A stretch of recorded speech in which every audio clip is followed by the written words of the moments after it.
Women's Cricket World Cup trophy.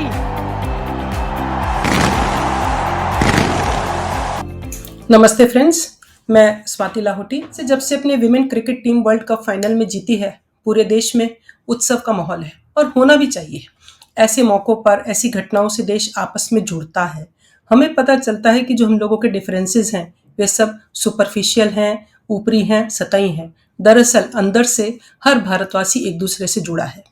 जब कल हम ये मैच देख रहे थे, मुझे अचानक याद आया 2017 का world cup final women cricket team का, जिसमें इंग्लैंड और भारत की टक्कर हुई थी।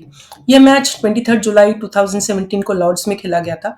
हमारी टीम ने बहुत अच्छा प्रदर्शन किया था, लेकिन अल्टीमेटली जीत हाथ लगी इंग्लैंड के और हमारी टीम हारी सिर्फ 9 रनों से।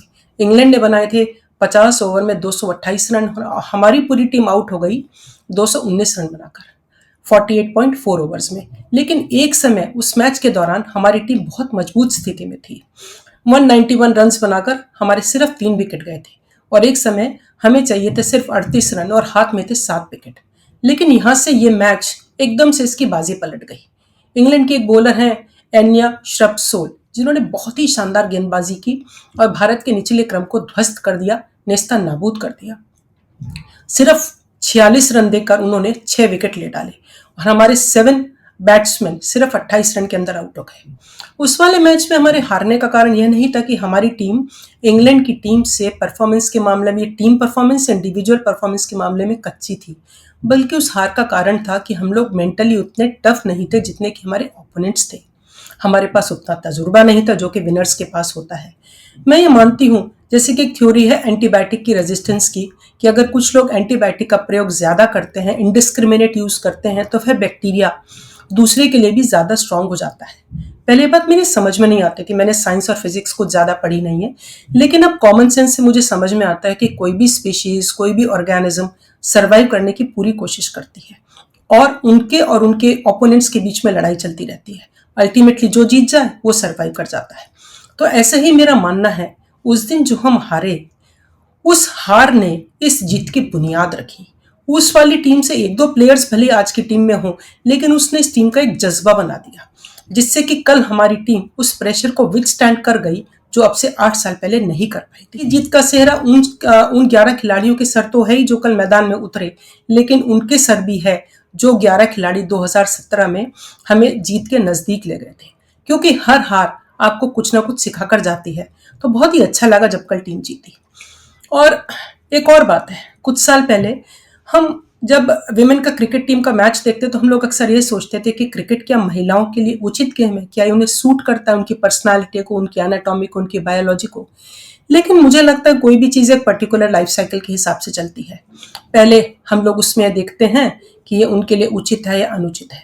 जब हमारे अंदर ये जद्दोजहद या कश्मकश चलती रहती है, तो इसी बीच में आप स्वीकार कर जाते हैं कि नहीं, यह उचित है। क्रिकेट सिर्फ मेन का ही गेम नहीं है। जीत का सबसे बड़ा फायदा यह हुआ है कि women cricket in India, it has come of as.